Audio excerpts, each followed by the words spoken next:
Welcome to Circle the Wagons. Circle the Wagons is a panel discussion of one political topic per episode. Our distinguished panel members will bring multiple perspectives to surround the issue and introduce viable solutions. Now it's time to buckle up and get ready to Circle the Wagons.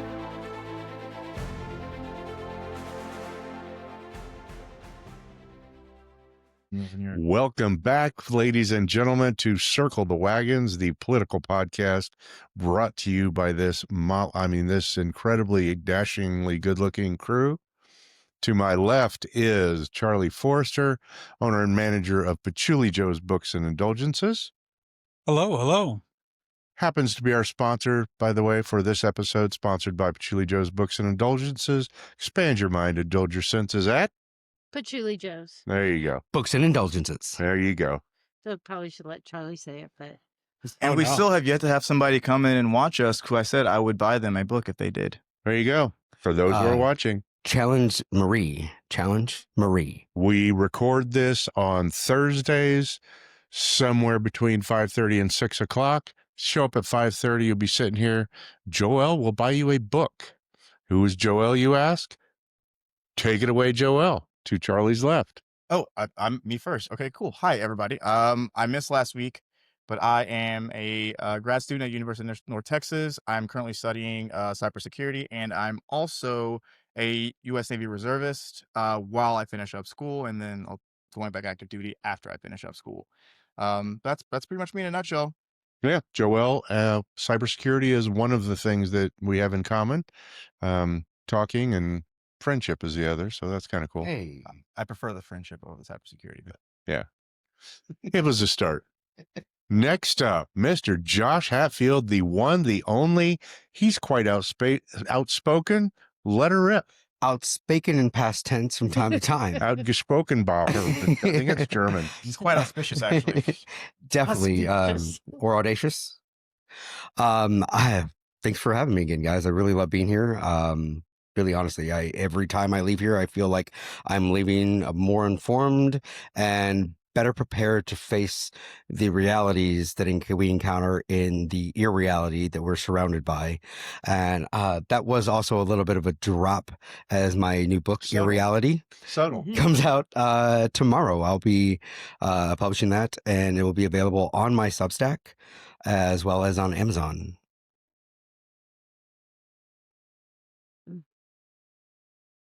there we go. Oh yeah, I got a whole list of these. So I feel like he's getting really better at mashing these buttons, though. I'm the button masher. Let's do it. That's my jam. But thank you, guys. And the beautiful one sitting next to me, the one and only Mama D. Hello. We're not worthy. Yeah. We're not worthy. I'm here. I debated coming today. Just I'm a little overwhelmed with everything happening in the world, with keeping the store afloat, and just it's all a little overwhelming right now. So I may be sitting back and just listening today, but I'll see. Yeah, and I am Joe Mays. I am the old one of the crew. And I, too, will be in say less mode today. So, yeah, hopefully we can get some good topics coming out. There's a lot going on in the news. We sort of left, Charlie mentioned that we sort of left the economy hanging. Last night's speech by the president that superseded the season finale of Survivor, which a lot of my friends weren't happy about. Yeah. For nothing but a campaign speech, it felt like. An old man yelling, "Get off my lawn," you know? Yeah. Ironically, we're all just trying to survive. Mm-hmm. Mm-hmm. Well, and this comes on the heels of Trump's approval rating with the economy going down to 36%. So the people in the United States are definitely not believing that the economy is A++, as he has mentioned on numerous airwaves. And yeah, the tone of the speech yesterday, kind of just sounded like he was shouting at us. Yeah, and his base is starting to become a little dissatisfied with his hyperbole.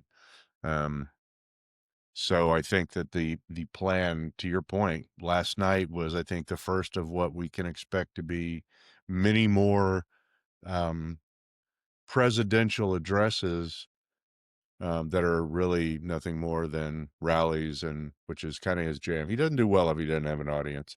And Just not a good speaker. an interesting thing I saw was Fox News did a fact check. Now, I didn't read it, but Okay. they went through and were fact checking because they said the economy's not doing as well as what he was saying. Mhm. The second most feared two-word phrase in the current POTUS's mind. The first, of course, being of, what did you just say? Fact check. Yeah, fact check. Fact check is his second most feared two-word phrase. Of course, the most feared two-word phrase is Epstein files. Yes. So, yeah. Tomorrow, 19th, that's right. That's correct. supposedly.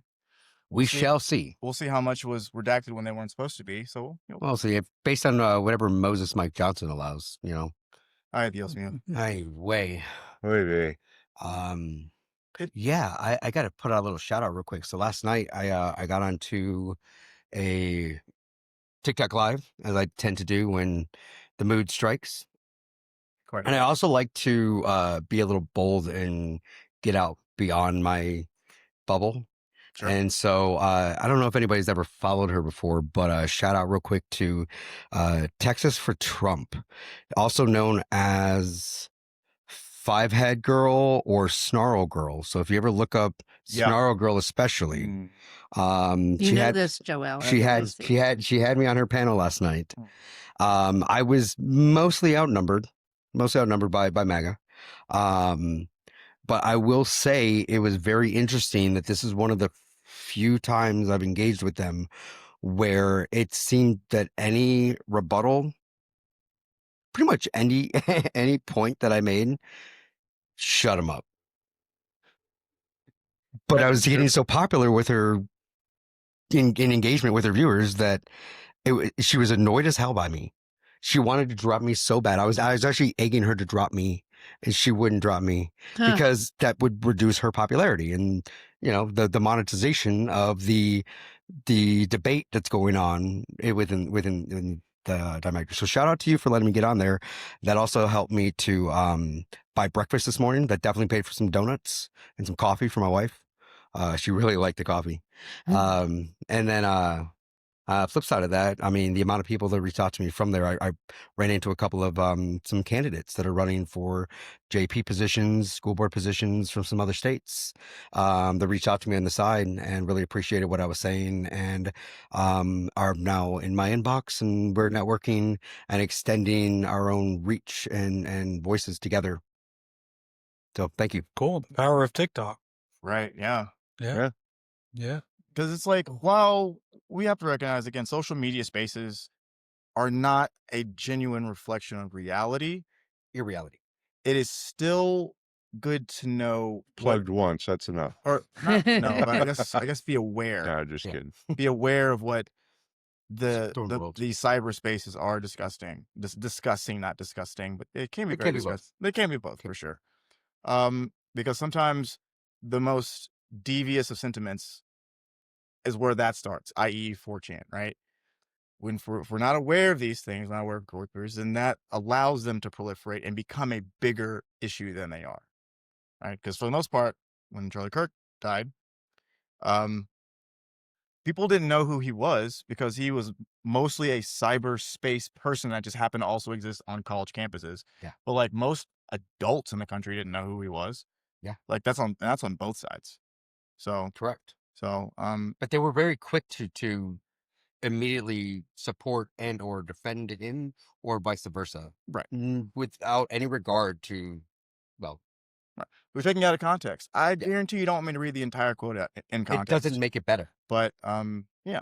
But with the economy, it's interesting. The 36% that still support it are part of the people that never even tried to lie about caring about the economy with the way that they voted. They do not care about the economy. They only cared in so much that people were hurt by the policy, Yes. because they will be unwaveringly loyal to that perspective. Yeah. And that's what's really frustrating. That's 'cause I said this about, I really want to say about maybe like 6 or 8 months ago. I said pretty much about 30 million people. So about 30-ish percent of the base will always remain loyal to that, no matter what. So So yeah, The- it being at 36% of a disapproval rating kind of alludes to the fact that we're getting close to finding where the base is at.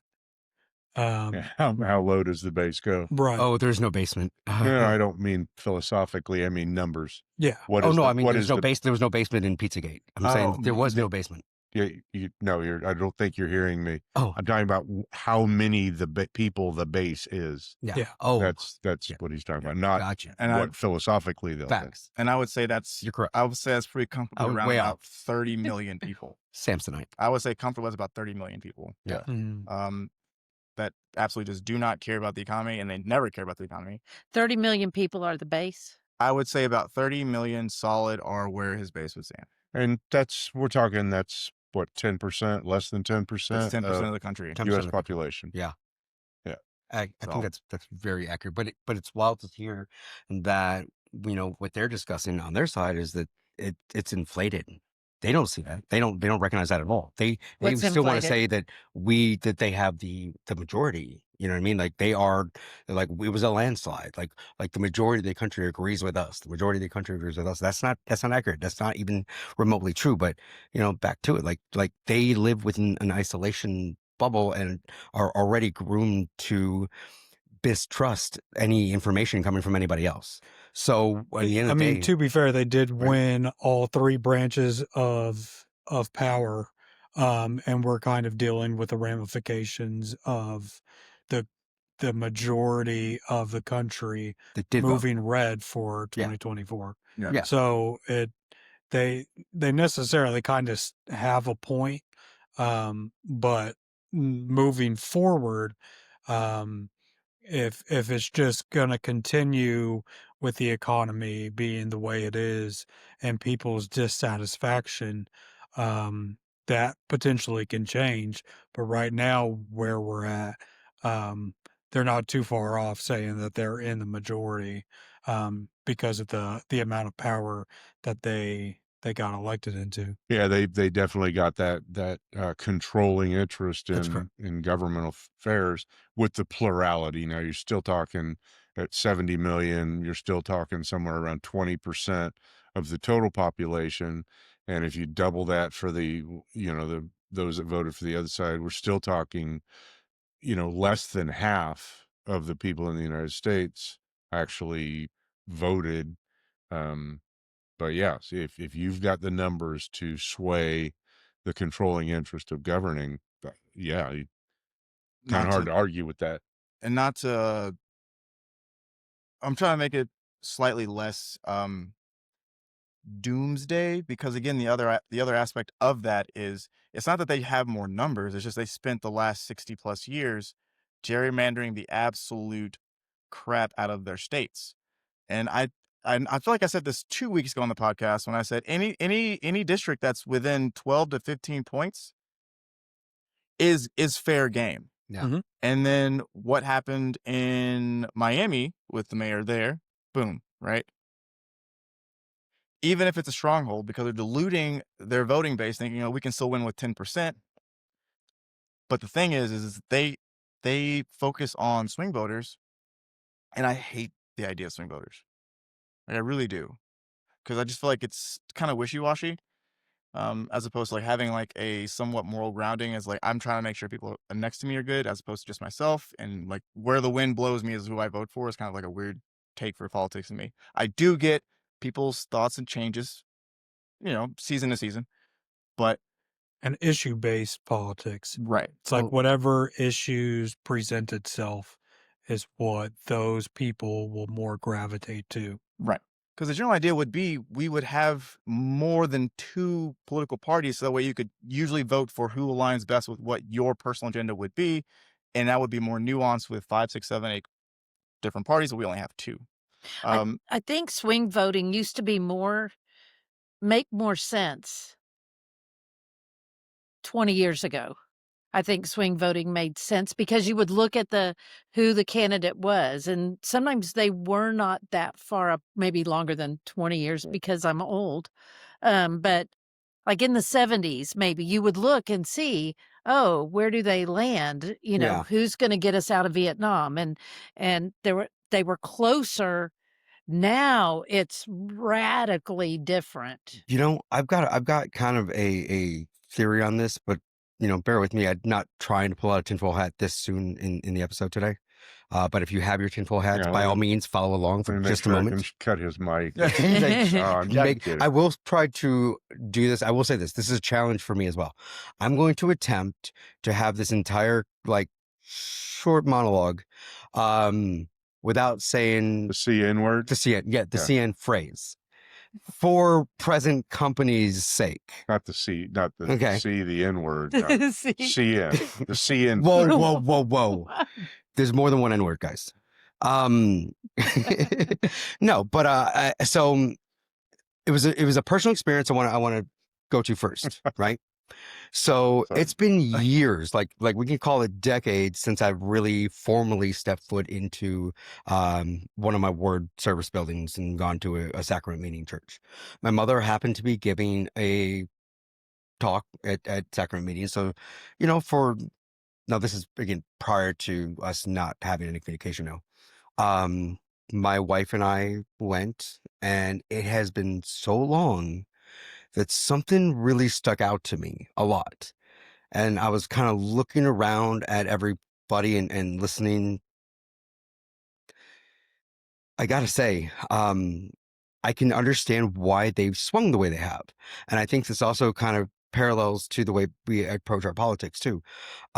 Because within their framing, when you have reasonable individuals that see and hear the conversations going kind of more radical, they hear things saying out loud and it doesn't sit well with them.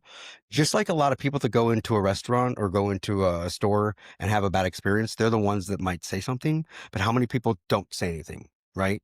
They just leave. They just walk away. Right. And what happens is I feel like who's left are the ones that are still continually to be more radical, right? A little more. And so when we look at our division of bipolarism of our culture and in our country, I think that's happened in voters and with swing voters, especially like people in the middle of the road that are reasonable individuals have gotten to the point where they are so disenchanted that they have checked out and they're just not participating. Like they feel like their vote doesn't matter. No matter what I do, it's not going to make a difference. Oh, I think there's a right. huge And so bunch what happens is the only people that are now still actively involved are the more and more hyper radical, the hyper extreme on both sides. So when I try to talk to,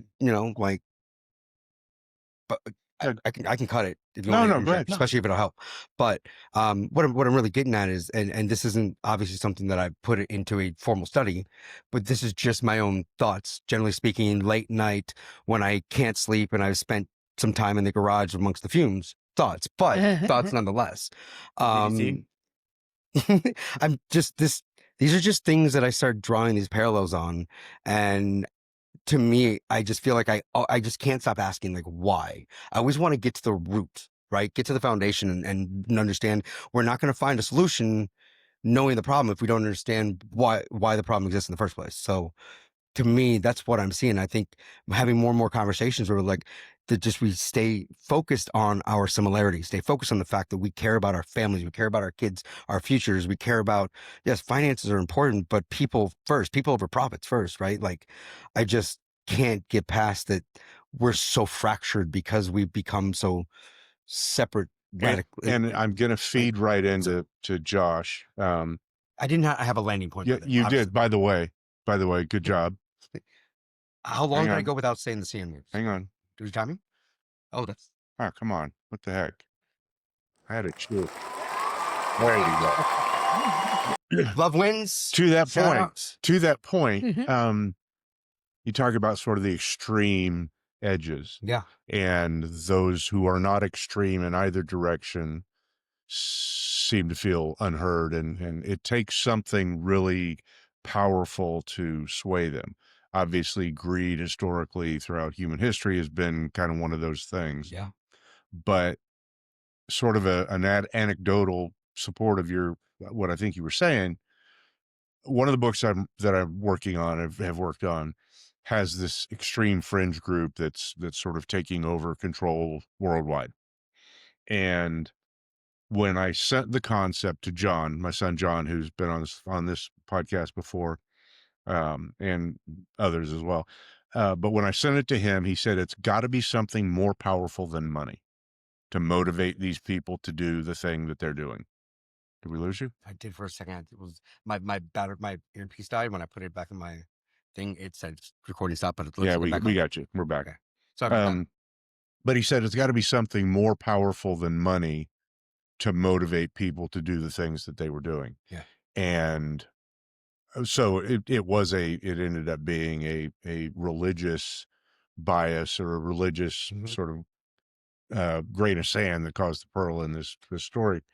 And I think that that's what we're seeing at the extreme levels. And again, I know this is you're probably twitching to jump back on the mic. Again, I'm really intrigued to where you're going with this. But it's really the extremes are those who are maniacally devout and adamant that their faith is the only path forward for humanity, and those who are so put off by the bastardization of faith and religion that they want nothing to do with it. Correct. And those are kind of the extreme ends of the pendulum, or the extreme ends of the spectrum. And those in the middle don't have a home in either place. Correct. The majority of the people that are in the middle don't have a home at either end. And I think that that's sort of supports the point that you were making, where it has to be something more. Money is a huge motivator, but before you can get to that level of extreme, it's got to be something else. Definitely. So I want to tie what he was saying back to what you just said, and that is, to me, let's take, for example, the numbers from the Harris and Trump election. So if you take away all of the Democrat votes for Harris, take away all of the Republican votes for Trump, and just for shits and giggles, bear with me, hypothetically speaking, assume that a third party got all the remaining votes of everybody that's of voting age, that is registered to vote, that did not. If every single one of them voted third party, we would have that third party in office right now. Sure. Right. That's a point I feel like I don't ever hear, or I don't hear enough of. Apathy. And Apathy. let me frame this in a way, without me just like being really angry, especially because I've been reading an Indigenous people's history of the United States, and every time I read it, I just walk away just even more furious. If it didn't piss you off, I'd question you. Swing voters, or the ones, I say swing voters. Let's say the people that have been disenfranchised from voting, based off of what you just said about like they feel unheard. That is because by the machinations of the government, as we've seen it, they are unheard because they are not important. The machinations of the government are either geared towards harming communities or benefiting the ultra wealthy, and that has especially been the case since the 70s. As a divergence of political donations have gone up, about 30% across the board is about what actually happens in Congress that people actually want. About 30% of everything that the U.S. constituency, the citizens, are wanting the Congress to do, only about 30% of that is actually happening. And that's because corporate interests, lobbies, super PACs, Citizens United. Now, when you look at the history of how government works, with obviously pretty much the attempted 500 plus year erasure of Native peoples, chattel slavery, all those things, and you look at a lot of things that we've normalized now, like let's say tipping culture, or having to have references, or a lot of the quote unquote monuments that we have in the country, like Mount Rushmore, were created and done deliberately to harm those communities. Mount Rushmore being a native symbol for them, and they just got carved into it for the pure sake of saying we can do it, we can do what we want. And then with chattel slavery, before with vagrancy laws, with the Jim Crow, you had to have references to be able to get a job. And if you didn't have references, you were a vagrant. And guess what? Straight to prison. Boom. Now you're part of the workforce and you can't vote. So those people are justifiably feeling unheard. But the problem is the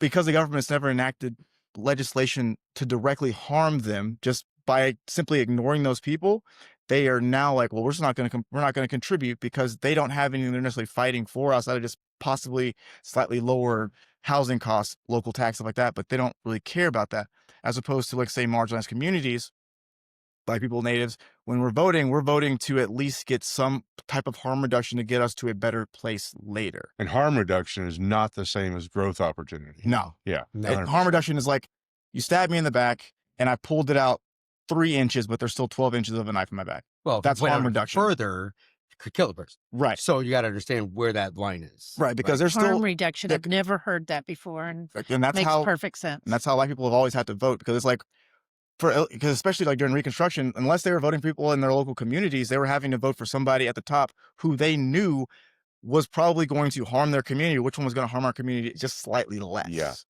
And so, like, that's why they're disenfranchised, and I get why, but their lack of social empathy going laterally here with other communities, and their lack of solidarity with those communities is the reason why they've continued to be more and more and more unheard, because they're not participating. A great book that addresses that specifically. It's a fiction book by Heaven and Earth Grocery Store. James McBride That sounds familiar. talks about that. It's a tremendous book, and it talks specifically about the Jewish community and the Black community in Eastern Pennsylvania.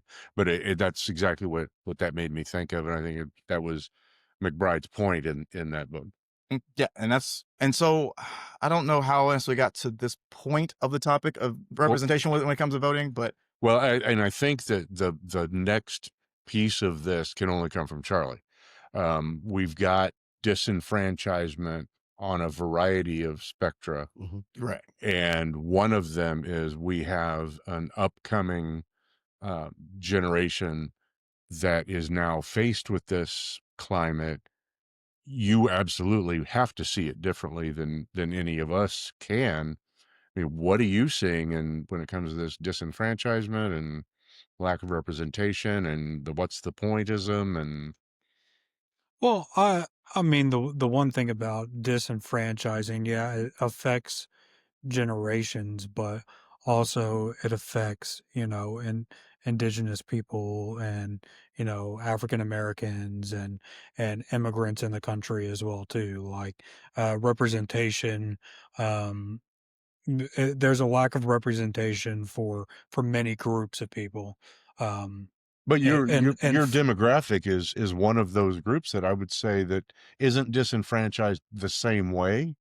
well, But fair. I mean, your like, perspective on the political, we've talked about it. Your perspective on the political system and the economic system that's in well, place is pretty hopeless. well, it's because also like the millennial generation and underneath are going to be worse off than their parents were.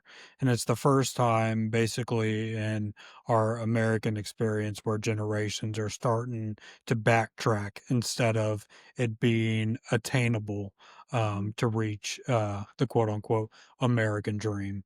Um, so that is in and of itself, but it's also um, there's a lot of causes to it. The representation, I feel like, um, isn't more focused on the young, because of number one, it's about money. So the young don't have money. Um, and then B, it's who is in power and how do they get into power. And it's also a class thing of if you can dump unlimited funds into a certain candidate, you're probably going to represent that candidate over, you know, whoever else Any is. other constituents. But there's just going to be less and less opportunities. And we're already kind of seeing it within our own economy. Like over the past month in October, the U.S. economy lost 105,000 jobs. And then this month, we only added 64,000 jobs. And so unemployment has rose to a 4.6% this month. So it's just the opportunities that are also available um, to people that are entering into the workforce, and what jobs that are available. And this is all to not talk about like the impacts that AI is going to have on younger generations too. So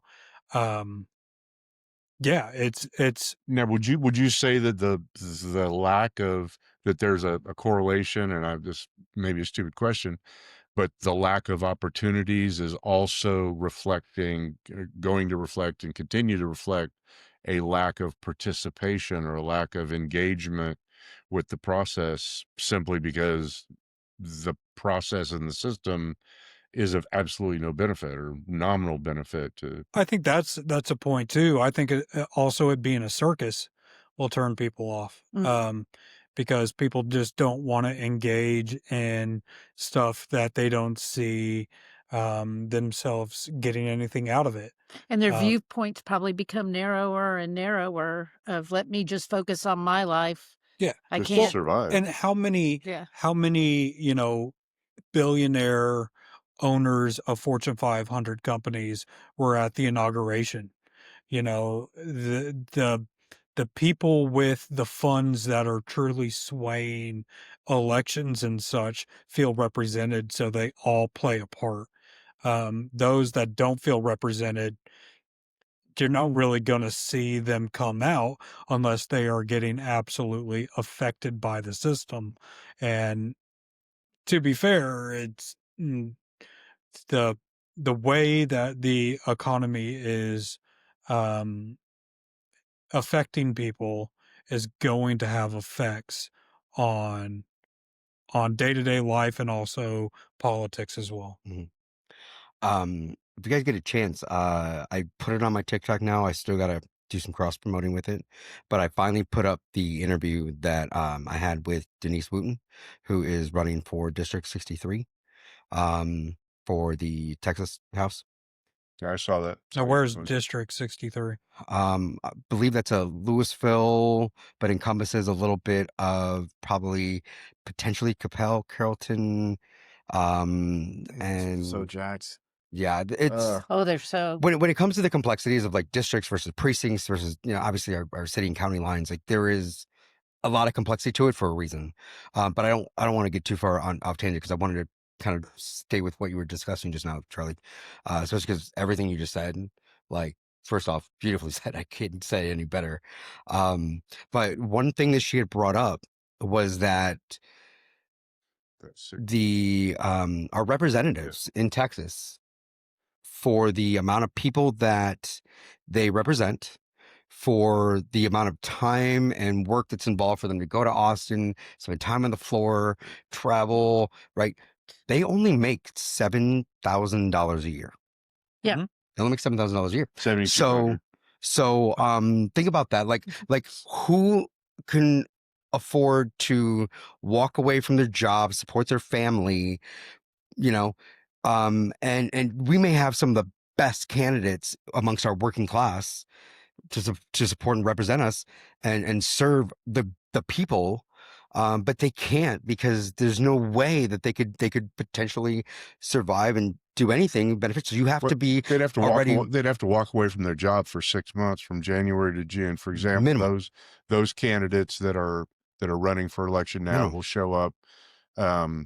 They have to be in Austin January through June, plus any additional emergency sessions that are called by the governor. So District 63, just because I just had to know, right? I was like, how many registered voters are in District 63? So I went to AI, said ChatGPT, give me some numbers. So you're part of the problem. I am a huge part of the problem. As I'm definitely feeding the algorithm. If you use Google, you're part of the problem. Facts. Everything's got AI now. Yeah. It's automatically going to give you an AI interpretation of everything now. Honestly, I'm looking forward to the Patchouli Joe's podcast AI integration. Yeah, I got her. I heard Avery. Now that I have time, I actually am working. but- I have not stopped working on it. I am working on it. Mm. On what? So The website. nice. gotcha. So coming soon, the website. But anyways, kind of to it, I was like, so just over 96,000 registered voters and just okay. So if every single registered voter, whether they supported her or not, but let's say she won that seat, right? So now she is your representative. If every single one of them gave her $1, that's a reasonable livable wage for what we're asking her to represent us for. If everybody gave her $2, that's the equivalent of what's considered now middle class. I don't know who around That sounds me like a is, tax. maybe, but at the end of the day, I'm just taking money yeah, well, it is, from but that's citizens, really what it is. giving it to a government employee. It's exactly what it is. That's Really, a tax. it is. But So Thank y'all, Josh by is the way, pro for that. tax. oh, absolutely. If it's I'm 100% for a benefit. taxes. If it's for if it's for the benefit of the people. But again, we could have better representation if we were able to restructure, things like This has been an argument for a long time. since my childhood. And all we're saying now is that it's become too obvious though that the people that have so much control over those of us who have not, Yep. that those of us who have not are a single paycheck, a bad week, an accident, a health issue, a dog with a lame knee, Marie, away from wiping out your savings and potentially losing your car, your transportation, your home. And these are the real issues that we're facing as a culture. And everybody's so divided about these other larger cultural politics that are the ones that are in the position to do anything about it. The disenfranchisement, I was going to say the disenfranchisement based off of that, what you two just said about people being disenfranchised, not seeing that they had no opportunities, with how online even the younger generations are with Gen Alpha, Gen Z, they can see it in middle school that there's no opportunity. They're seeing videos of people my age and younger than me saying that they've put in 1,000 applications and have gotten 3 callbacks and no interviews. Correct. Why would they actually care about writing their own papers? Why would they care about going above and beyond? Because I remember when I was a kid, like I was in every group that I could possibly be in. Because again, we weren't as attached, we weren't as connected social media wise, because Instagram didn't start until I was like a senior in high school. I didn't have a phone until my senior year in high school. But they can see it. Why would they? Because at least for us, we didn't see 2008 crash coming at all. I graduated in 2008. I was like, oh, I'm going to college. And then everything just exploded. And I was like, I wish I could have bought a house then. see, first of all, when I was in kindergarten God. learning my ABC, I should have been saving up money for a REIT, you know? Exactly. Yes. Crazy. But I should have invested in Microsoft in 1996. right. At this point in time, the money I made at the Out of the lemonade money. stand would actually equate to more of a value of dollar than what I'm making now. Right. And the other part about that too, though, is, and then when we as millennials try and talk to our parents or grandparents about these things, not so much my grandparents, because for some reason they were always like self-employed. But anyway, they don't understand, or they can't quite grasp the disconnect. Because my mom could put 100 applications out into the country right now, and she would get 90 callbacks. She does not know what it's like to have to. Sometimes she puts out 2 applications and she gets 2 callbacks from both companies. Her last job, because she's been at her current place for I think 7 years now, and they're restructuring some stuff. She put out 2 applications to places. Both of them called her back, and both of them scheduled an interview. So what with is her. the difference? Why? Why can your mom do that and other people cannot? Because the idea is how they're pushing us to have like single page resumes. Mm-hmm. Yeah. People that have been in the workforce longer, one cannot do that because they've touched way too many things. And for people that obviously are trying to get in, it's just like, because you don't have anything of value on there. So they're saying just cut out all the fluff, because all it is going to be fluff. It's going to be service jobs that you had, which aren't going to be relevant to your actual career. So for older people, and I have a couple of buddies, they sent me their resumes. They're my age, maybe like 38, 4 pages long of just things that and these guys are people that either are contractors for the DOD or the government or whatever else. It's all there. Yeah. They're the last line of defense for like creating things. And so when we see that, when we do that, and then the younger generation see that, the disenfranchisement then trickles down to the younger generations. And so it's a rock and a hard place of trying to maintain a modicum of sanity and also optimism for what could happen. And then especially as everything is getting crazier and crazier, and then again, not having $500 as a reserve, Yeah. people become even at that point more disenfranchised. And they're like, well, what's the point of voting if it's only ever gotten worse since I was born? So far, that's all we've Yeah. seen. Right. If I've only ever seen it being bad to worse to What we've worse to seen is worse. participating has not gotten us anywhere. So what's the point? And yeah, Right. Yeah. But that's the thing, though, is again, for younger generations, nothing really exists for them before when they became cognizant. Like they have a weirdly like blank spot for history. Some do. Weird blank spot for history when it comes Definitely. to like Some do. the cultural. They'll know of things, but they won't know. They won't know things. I'm not dogging on Gen Z and No, totally not. Yeah, Totally no, not. and the impact, it's not just the knowing of a thing, but understanding the impact and the implications of that thing and how that, and this is sort of the blind spot that you talked about with more seasoned generations, shall we say, where they look back and say, well, this was my experience, therefore that's what works. Yeah. Right. Yeah. It does not work. That's like saying that, yeah, I mean, it's an entirely different environment. And that's why I think it's so important to have all of these perspectives on the podcast. Because it's an entirely different, what I did starting in 1979, when I, reached the age of majority at 18 years old and went forward, isn't going to work today. Mhm. I had to figure out something different than what my parents had to do. Right. It was an entirely different path. And the path that's going on today is entirely different. That's why I think it's so important to have voices like, and not endorsing or advocating, but like AOC, a younger voice who understands more than the majority of her colleagues in Congress. They're septuagenarians or whatever else. Yeah, that are completely exactly. Out of And she is already, because of the culture is shifting so quickly, she is already and is aware that she's sort of out of the zeitgeist. she's now becoming, because again, She's part of the establishment. Yeah, because at this point she's now been making an actual salary for long enough time, and she's so far removed from being basically one of the poors like us, working in service. And Yeah, she's removed from her Right. own origin story. right. So, and that will happen as people progress, if the society is set up in a way for everybody to potentially be able to progress. Yeah. Because again, like She shouldn't be as unique of a success story. right. A success story of I just wanted to go and serve the people, and now I'm better off than the people because I'm serving. Well, she ipso came facto from being a server, right, bartender, yeah. making $2.13 an hour, Ugh, right? I'll miss that. To where she is now. And at the end of the day, I do support and endorse AOC. Well, and again, the only reason I mention her is she's a younger She's one of the voice younger in voices, yeah. Congress Yeah. than the majority of Congress. She's loud. She's a- proactive. She's writing She's legislation. a different perspective. She's a woman. She's a brown person. She's younger. She's got a different perspective. So Our boy Bernie's taking her under his wing too. So yeah, and yeah. again, there are exceptions that I think prove the rule. But the rule is that those who are making the decisions, those who are driving the system, don't understand that the climate that people coming up behind them, like Charlie said, this is the generations are now coming up that are going to be worse off than their parents And I mean, economically. baby boomers do hold over half the nation's wealth. So they essentially are 20% of the U.S. population.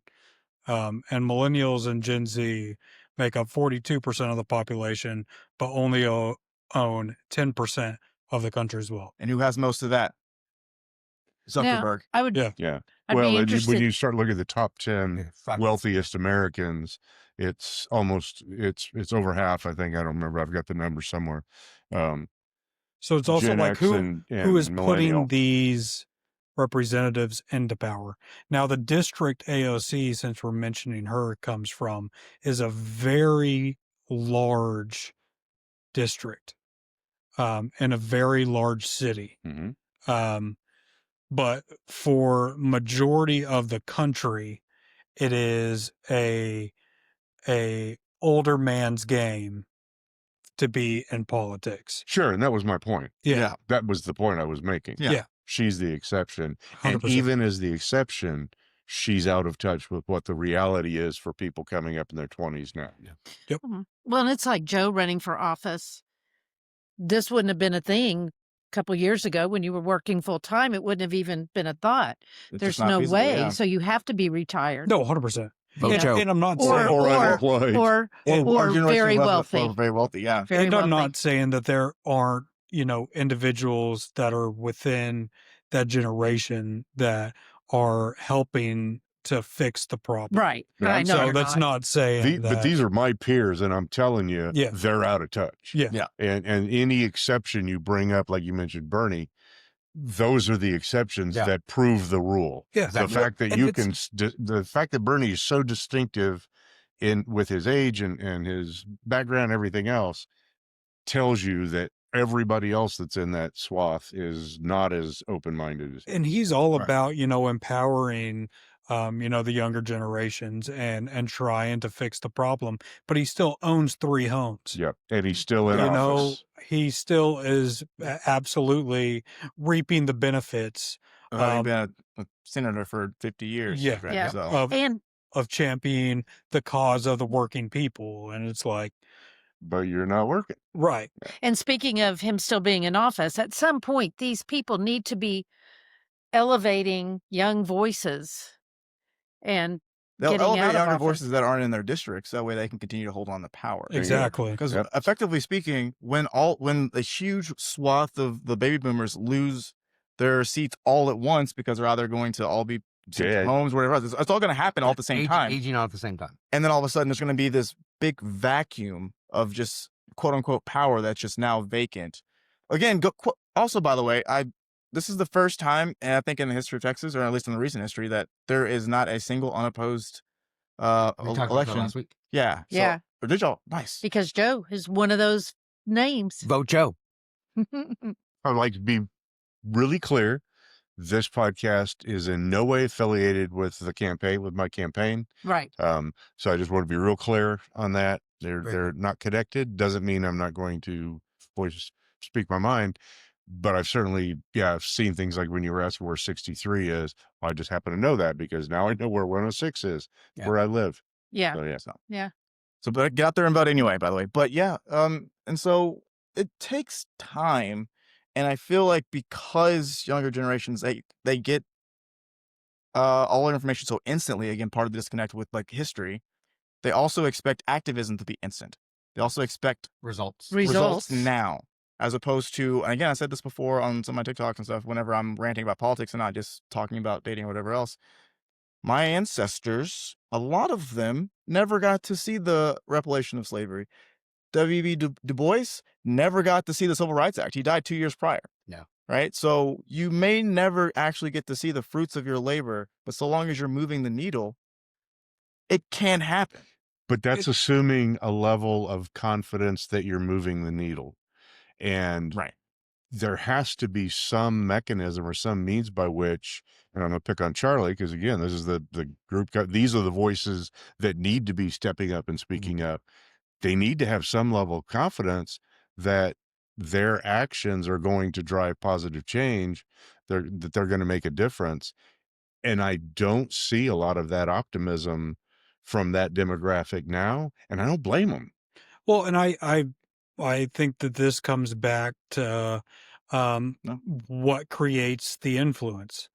And in our American political system, it's money. Sure. And so not having the resources just to dump into, number one, candidates that you believe in, and B, put yourself in a position to make substantially less money, like Josh was pointing out. They don't have the means to do that. So their influence is not really heard and felt. And it's not like things have gotten cheaper over time. So not only is wages completely stagnating, but also everything else is getting expensive. So they don't have the expendable cash to essentially influence better decisions. Yeah. All they got is an election that comes around every 4 years that talks about change, that ends up just continuing to protect the class that is in power. So something you brought up last week, we did end up kind of diverting our conversation a little bit to that pendulum swing, right? And just to kind of actually piggyback on what you were saying, and just want to actually point this out because I feel like you guys were both right when we were having this conversation. But overall, the thing is your current perspective, right? Your frame of being an adult and living through that pendulum swing has shown that the current trend of would dictate that it makes sense to you 100% that that's what you would see as a continuation of a pattern, right? You expect now to see that pendulum thing because that's what your lived experience has been through your awakening of activism, and I would guess, where versus you guys who actually had more years on this But within this. I almost Um, think, and not sorry not to cut you sorry, off, Josh, it's but all I right. almost think that the pendulum swing, and I don't want to put words in Charlie's mouth, he's perfectly capable of speaking for himself, but just conversations I've had with him and his peers, is not that there's a pendulum swing. The rope connecting the pendulum has been cut, and there's no chance to ever have that pendulum swing favorably again. That's the And I is fear. that sort of I think that's the underlying. seeing that is kind of that fear that it's not going to get any better The feeling that they're as we're dismantling going everything right so now. the pendulum Yeah. can never swing. Exactly. It's only ever gotten worse Yeah. in your lifetime. Well, and again, this also just comes on the, I feel like the foreshadowing what our technology is going to do to our generations. Mhm. So the more AI is implemented, the more humans' ability to get ahead in the game gets extremely limited. Yeah. So yeah, it's like cutting the pendulum off, but it's really the the issue at hand is the money that's involved within our representation. And It's driving the influence, if right? there wasn't right, that is the number one thing Yeah. that is creating our political system Mhm. is how much money you can fundraise, how much money you have to be able to get into politics. The And ability that to not work and take a and the way that the Supreme Court is operating, that's not gonna change. Yeah. So the unlimited funds within the system, it's like even whenever baby boomers go away, what is the system that is going to be still intact that these generations will move into? And if it's a fully AI job market, there has to be new jobs getting created that have growth opportunities. And besides being a streamer, what what has been created that is going to allow humans to be able to get ahead? Bunch of AI janitors. or just not even get ahead at all. Mhm. I mean, that's obviously that opportunity to grow, Yeah. but just to be able to survive. I mean, survival is, I think, at stake. This seems very existential. Yeah. Like we're talking about just fundamental. Have a roof over your head. Have a And yeah. so then the system that essentially has unlimited money being dumped into it, Mhm. there's not really a finite way where you feel like you're represented in that. Yeah. So are we seeing basically like the pattern of the current, I guess, current American billionaires? Are they like the last century swing of the Vanderbilts and the Rothschilds? Like, are these the new families now that are No. going? Yeah. No, I no. don't think so. I don't think Okay. so. They're not the new Well, I know age there's is more not producing producers. anything. Yeah, no, because those people But they at least understood that the gap that was there between them and the normal citizenry, Yeah. proletariat. So they started building things Okay. like hospitals, libraries, museums, and stuff. They're putting their names they into put that money last into name. infrastructure. Right. They exploited the proletariat. There was make no still a lot mistake. of that too. Yeah. But they They did things. They did produced things. performative things that made people think they actually cared about everybody else. These guys are building bunkers in Hawaii and building spaceships to go to outer space that only like super rich people or big celebrities can go on. So that It's- if there's nuclear war, they're safe to wait it out. It's gonna be like that scene from Don't Look Up when they go to the other planet and they get like all mauled by those random animals. Yes. Yeah. Total Recall. No, No. That Arnold Don't Schwarzenegger. Look up. Don't Don't look look up. up. You've Right. not seen it. I'm you not. need to I don't watch a lot of One of the movies. best. Yeah. That's how out of touch I am. I don't watch Sad- movies. sadly, too prescient. Be sure to touch grass after you. I feel like Afterward. Total Recall, honestly, is just such a pinnacle for me. Like I haven't watched anything movie-wise since Total Recall. Okay, so You're- look at You're this way. showing your age. So, Yeah. So you haven't seen Idiocracy either, then? What is that? Idiocracy. Okay, I lied. I did see Idiocracy. Okay, so Idiocracy. so Don't Look Up is like Idiocracy is the documentary Uh-huh. of what's happening. Don't Look Up is just actually what's happening. It's Okay, I think you sold me. I'm gonna have to look it up Yeah, it's without looking up. so it's worth I it. think a little bit more It's money definitely- went into the making of Yes. Don't Look Up than Yeah. Idiocracy. So, hey Charlie. So I actually am currently reading a book by I believe, and if you can correct me, her name is Jane Meyer, called Dark Money. Oh, okay.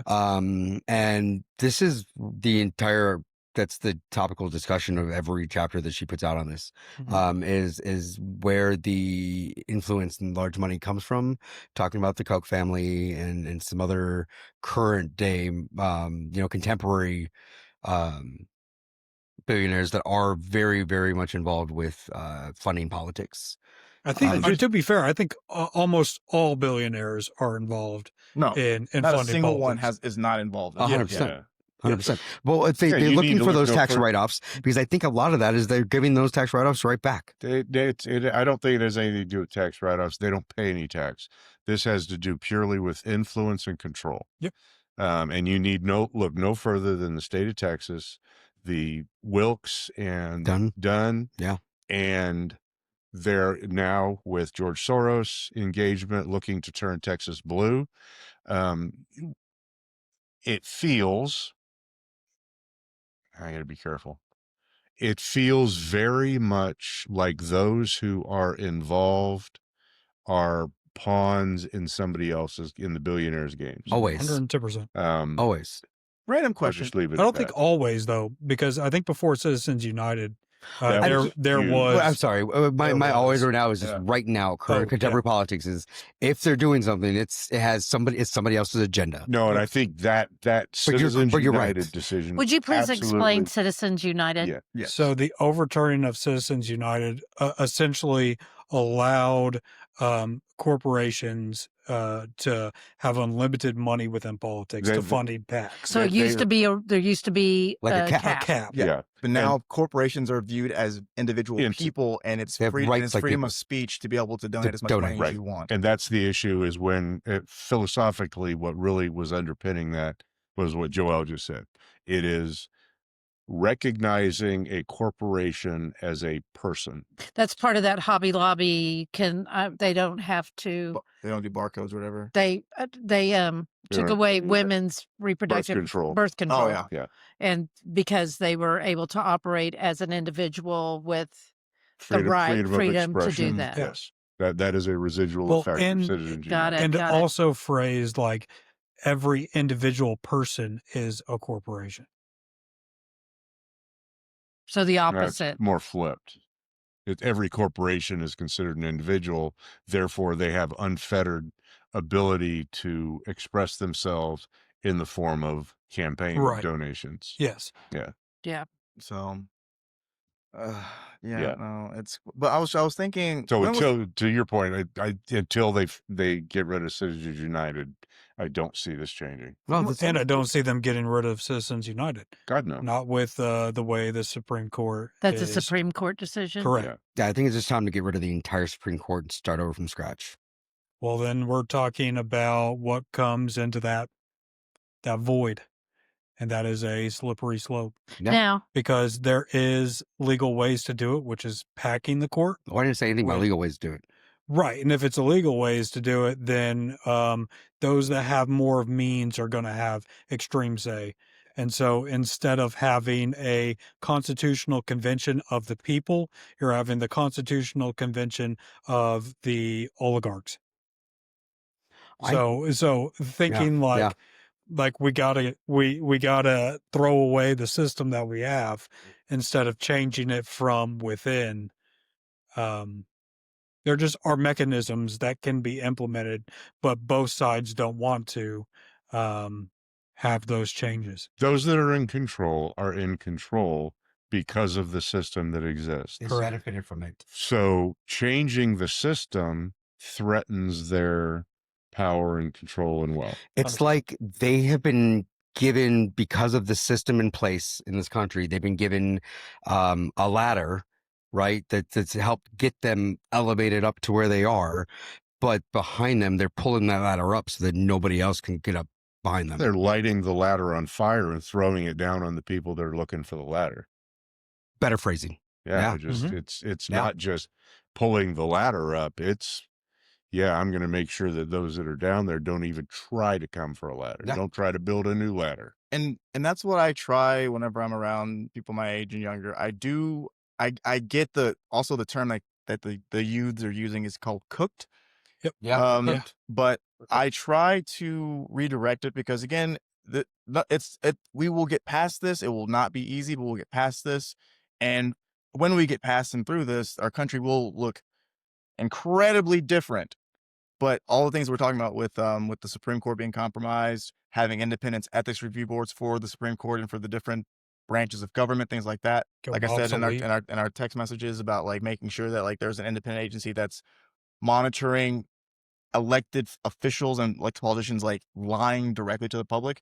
There's a difference between like not knowing a nuanced issue or fact about something you're talking about, but to just deliberately say the opposite thing of what you know to be true Intentionally. and it's intentional. And what's the term I use in litigation, like when you do something intentionally, when you go in knowing you're gonna do something Frivolous? not frivolous, malice. With malintent? Something I got this. It's in my brain. it's Yeah. words. Well, here's another thing too, What? though, is you can see that a It's, lot of times that's coming from like exterior sources, like other countries. So you find Premeditated. Yeah, there you go. Thank you. you'll find that a lot of that There's a B messaging word. is echoed from propagandists from completely other countries that are just intentionally themselves undermining our democracy Here's a and thought. influencing. Edward Bernays, Sigmund Freud's nephew, is Not the sauce. Sorry, Not the sauce. not the Bernays. Different spelling. Not influenced by, not named after. No, totally unrelated. It's Bernays. Mm. Edward Bernays. He's Sigmund Freud's nephew. His Freud's sister Anna, her son, is considered to be the father of public relations. He changed the term propaganda because it's had such negative connotations, and invented the phrase public relations. Now, how that is like meta spinning of That's a of dog term. whistle. Yeah. Point is that same level of manipulation, or maybe let me throw this question out there. Do you think that same level of manipulation will be necessary to change the direction that we're on, the path that we're on today? So are you proposing that? I'm proposing nothing. I'm asking a question. Oh, You can fake any AI videos to manipulate audiences.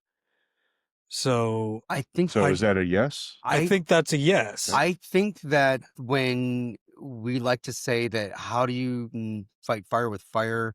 Water puts out fire. But then when you think about it, in order to fight disinformation or misinformation, truth isn't working. Facts are debatable. And So you the can only fight other fire way with is to- fire. I just want to point that out Oh, too, Yeah. because I that guess so. firefighters do Yeah. that is a real thing. Cut the path of As a non-fire cut the path of the fire off with fire. With as a fire. non-fireologist myself, I'm going to say that that's new information to me, and I'm glad to know that. So thank you. I love. I always appreciate coming here. Yeah, well, But that's a really thank you, very Charlie. insightful Thank you, point, Charlie. Charlie. I'm gonna have to remember that. That is, and when you're to looking at like creating AI and to adjust antidote is all. creating videos, creating propaganda, creating public relations material, Yeah.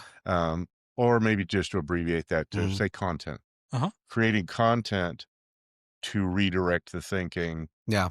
That is that the path forward? Well, yeah, you look like I don't know. The conversation with propaganda also gets my mind going to North Korea, South Korea, and the way that the South Koreans combat the propaganda that is being entrusted with the North Koreans. They have their own versions of propaganda that they're pumping back into the country as well too. So essentially, they're fighting the propaganda with their own propaganda to better their cause. Yeah, and that again is exactly Bernays' model. Is let's what do we want and what information do we need to put out there to get it? I feel like this is the only instance where two wrongs could potentially make a right. Yeah, It's within this framing. Yeah, I feel like I don't know. I feel like we're automatically just attaching again a negative connotation to the idea of propaganda. That's true. Because That's true. I'm glad you brought that up. it's public relations. sorry, public relations. Edward Bernays have would be you- proud of it. Has anybody here also read Jason Stanley's How Does Propaganda Work? I have not. I'd recommend it. He does actually dictate that It's a and short- talk about it. It's not. It's a short book because It's- it it's is- one it's- page, just a couple of words. They're 3 words. It works well. How does propaganda work? He- It works well. he Thank you very much. does point that out, that propaganda has been spun as a word itself to become demonized. But all propaganda is intentional influence. Sure. So Oh no, massive public transit. Oh no, universal healthcare, universal basic income. yes. So if you want to actually like make your life better, you like at that point your ceiling is whatever you want it to be, but your floor is at least being able to pay for housing and food. Oh no, propaganda, please, not this. Yeah. Anyway, Yeah. sorry, Yeah. I just But stimulus is okay. Yeah. And well- let's give everybody a check that we already had in the budget to give them. But we're going to call it something But- different so I Yeah. look special. take Yeah. away welfare so the welfare queens can't get it. But at the end of the day, when we need welfare, we ought to get it. yeah. The only welfare queens are the corporations that are Hooah. essentially Hooah. racking in Hooray. the profits. Hoorah! No, I'm just saying because there's a lot of because I wouldn't be here without Medicare, Medicaid. I forget which one is for Medicaid. Medicaid is for families, and Medicare is for old people. Yeah, Us. Seasoned like- people. We used Seasoned. medicine, too. quite More seasoned. experienced Yes, yes. among us. Quite Experience. ageable red wines, if you will. Because again, like for me growing up, like that paid for my braces, that took care of a lot of any immediate medical needs. I didn't go to the hospital as often because again, we're just like, yeah, you'll be all right. Put some dirt on it. Not so much as a negligence thing, but mostly just like Yes, tussin. sometimes, Vicks and Tussin. You're good.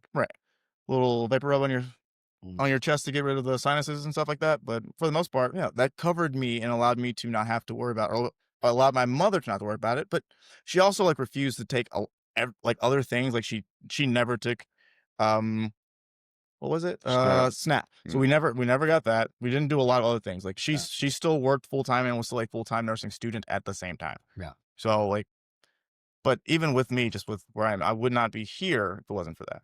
With this dazzlingly like nice smile, So if you have Medicaid, and your kids may need braces, I can guarantee you it probably is in there. Just got to find it. Orthodontist that'll cover it. And just a side note, just for future discussion, Texas being one of the states that declined expanding Medicaid to cover more families in the state of Texas. They refused federal dollars, turning away Medicaid, refusing to expand Medicaid. Yeah, bad. Right now, it will get better. We'll get better right now. Yes. It's yeah. Oh man.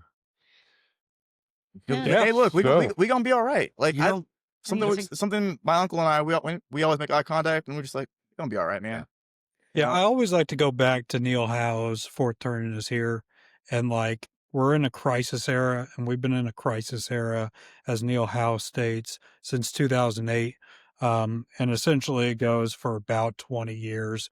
And so 2028 is whenever many believe that the pinnacle is going to finally take us out of the crisis era and into an awakening era. So, like your point is there is better times to come, but It just may look different. damn, am I getting tired of a crisis era? Look, Yeah. Well, your entire life has been your entire cognizance has been in a crisis era. Like I said, I wish I could have bought property in 2008.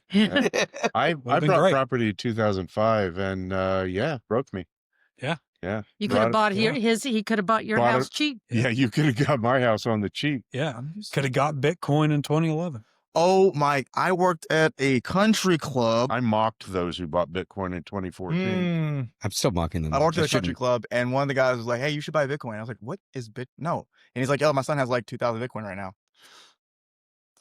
Oh, a buddy of mine actually, he mined Bitcoin and had like a few hundred. And so every time I think about it, I call him, "Hey, how's that Bitcoin sell working out for you?" He sold it when it hit $30 because he didn't think it was going to ever get bigger than about $30-$40. He's like, Is it big now? He's like, I used it. $30,000 or I don't know, 70,000. I think it's like it's like 90 something right now, I think. Yeah. So yeah, Oh, so my he had a Lord. few hundred and he used it to pay for like his rent because he's like, I had to pay rent. I just used my Bitcoin instead of my money. Jeez.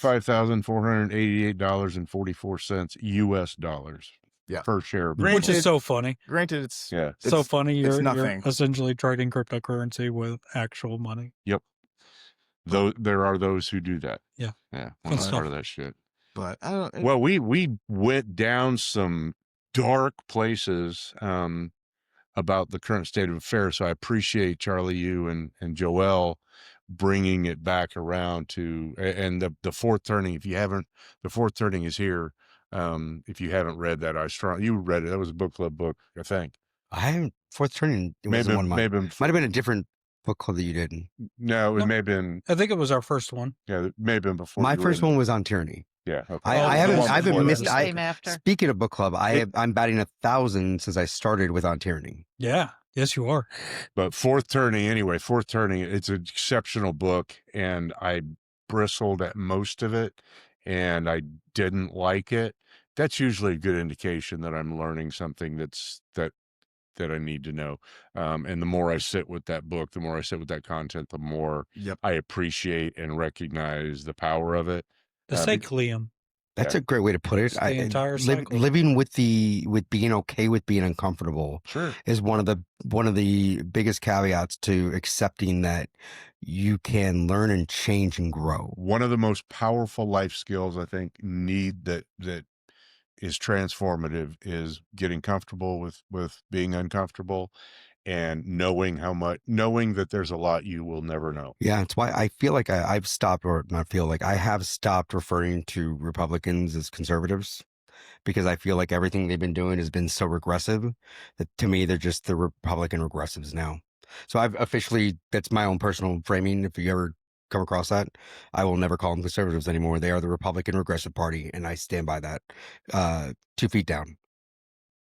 All right. But There you go. but But again, we're nearing Christmas. Happy times with family. Good Yeah. food, good eats.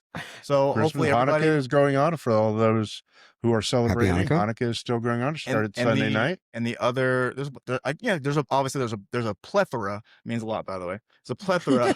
Like a cornucopia of. Oh, There's- master's Thank you, master's Joel. degree. We must have a master among There's us. No a there's a big word. cornucopia of festivities, Festivus and everything else. So like everybody out there is listening, just have a good time with family. Like Yeah. rejoice, Yes. hug the little ones. Look close. Don't let all the outside stuff, all the outside distractions. And if someone forgets to Go. add sugar to their pumpkin pie, eat it with grace. Hey, that's the people in Las Vegas got to worry about that. People in Texas got pumpkin pie with sugar. How was pumpkin pie, Charlie? Delicious. There you go. Some of us eat sweet potato pie, by the way. So. Yeah. Oh, I got you. that's like the Also Oh, yam. you sweet. I would like to taste sweet potato pie because I Never like had sweet before. potatoes. Yes. Never had it as a pie. blows pumpkin out of the water. Yeah, Ah, texture. they're See, I'm both- not a consistency. huge pumpkin They're pie both eater. tremendous. Yeah, I They're- would say that. They're great in their own rights. Yeah. But me, I will as much as I say comparison is a thief of joy. I'm comparing the two. and sweet potato pie is supreme. There you go. Stop stealing my joy. It's not my favorite dessert by any means, but love me Yeah. some sweet What potato. is your favorite dessert? That's a good question. I actually don't know. What's your favorite holiday dessert? My favorite holiday dessert, specifically, my auntie makes it for me still. Every time I go around, she always has like a little extra side one just for me to take home, but it's banana pudding. Nice. Yes, we love. But the also, banana. not to make this racial, but there are two different types of banana pudding. Whoa! Yes, there are. What is? Explain. I only know of one, and I want to know if I'm eating the right one. You're eating the white one. I know for That's what I said, right? I know for a fact that you're not eating the black right banana pudding. Please, Okay, please, so there's a what's the difference? teach me. So part of the difference is white people banana pudding is more fluffy and crunchy. It's whipped. Basically, the pudding in itself is usually whipped. There might be some whipped cream in there as well. But with black people banana pudding, it is a very slow, methodical process where we use like heavy cream and some other stuff, and you have to stir to the point to where it becomes like a very thick cream. Mm-hmm. And if you have, it's a continuous stir. It's not you don't just make So it's like, sit aside. You stir it until it is done. so you And cook your it with the same mother- technique as a risotto. Your mother will Kind of. yell at you if you stop If you stop stirring for for a a second. I would Correct, assume that Monday. because you probably get burning caramelization. Yes, because it'll burn. Okay. It'll burn instantly. Yeah. The thing is because it's so much thicker and creamier. Yeah. And then when it sets, it makes everything just like this gooey mush. And then obviously now people are using some weird wafer cookies with it now. I think Nilla Weird wafer wafers. vanilla wafers. not Nilla wafers. It's a different. That type goes in the white It's like a people one. Toll House cookie or something like that. That Mm. people have started like to use in the black community. But that is essentially my favorite. My How favorite nice one. of your auntie to save you. Because she's one of the last ones that actually can still make it the right way. My great grandmother used to always make she would make 2 to 3 batches of it, and that was how she made sure people got there on time. Because if you didn't get there on time, you would miss out on it. Well, I would like to opine Yes, and make a Correct. suggestion. Do with it what you didn't ask, but do with this what you will. I would say that in the 21st century, because your auntie is one of the last in the family to hold the power to create this magical dessert, that it's incumbent upon you to carry on that tradition, to make sure you have it, you know it, start to finish, to be able to produce this. And I'm getting the sense that you're going to turn around and say, I already know. I would love to be your apprentice. actually no. And I'm actually way ahead of you because I've Always. asked her, every year for the past 4 or 5 years, if I can get the recipe with how she makes it. And you know what she tells me every single time? The recipe's in her head. You're not old enough yet. I was Okay. like, Oh, Fair enough. I'm in my 30s now. 40's probably 42. there you go. Maybe. Yeah. 14 is a good number. You can tell her, for what this is worth, Patchouli Joe said that he approves you having it whenever she believes you're ready. Charlie, what's yours? What's my what? Favorite dessert? Favorite holiday dessert. Ooh. Shoot. It's really only one answer I'll accept. No, Yeah. I'm just kidding. I don't know, for like Christmas time, since we're in the season. If you ask me in November, it'd probably be different. You ask me in October, it'd probably be different. But Snickerdoodle. Okay. Good Very stuff. quality. Yeah. Cookies or Yeah, What's cookies. its Okay. form? Okay. Yeah, cookies. form? Yeah. Do you like Yeah. them? Do you like them hard and crispy, No, crunchy, or definitely do you like not. them soft and I need Yeah. my cookies Moist. Gotta be Yeah. chewy. Yeah. moist? Have a little crunch on the outside, but they can eat Just a little bit. You of want to be able crunch to on the hear that, right? Like if you Well- can hear your food, you know it's good. Softer the better. Mm. side. Mhm. This political podcast is starting to turn into a food. I know. We- We we're need more We're hungry. getting Well, hungry. here- to close Yeah. it. Here's one thing I realized. I'm going to just go and throw myself under the bus here. My wife makes the best sopapilla cheesecake. I mean, Oh, I love I'm going to say right now that it is. I melt. Put it in my mouth. There you go. Hear that, We- Marie? You have the power over Josh. We Which kind of knew that. started with that, but no, we took a casserole dish of it yesterday to the Flower Mountain Democratic Party's holiday dinner, Nice. right? We did a little potluck, and oh my goodness, I was surprised we had any to bring home. Yeah. So I swapped containers today as I was doing dishes, and put some up, and it's on me.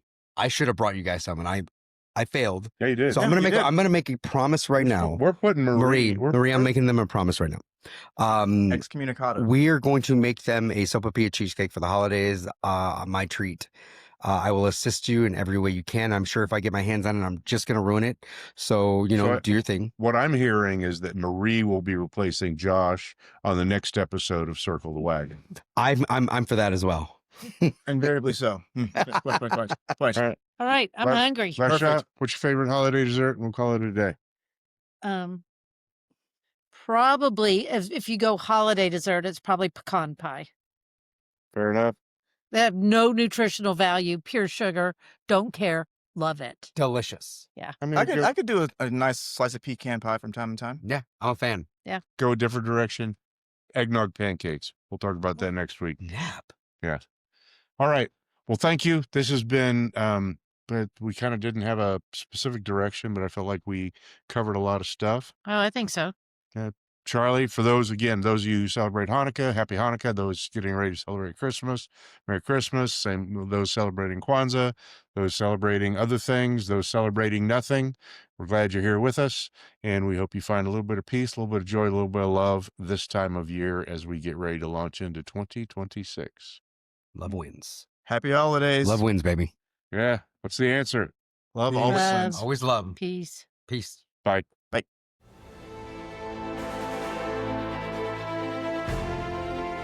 This is the Patchouli Podcast Network.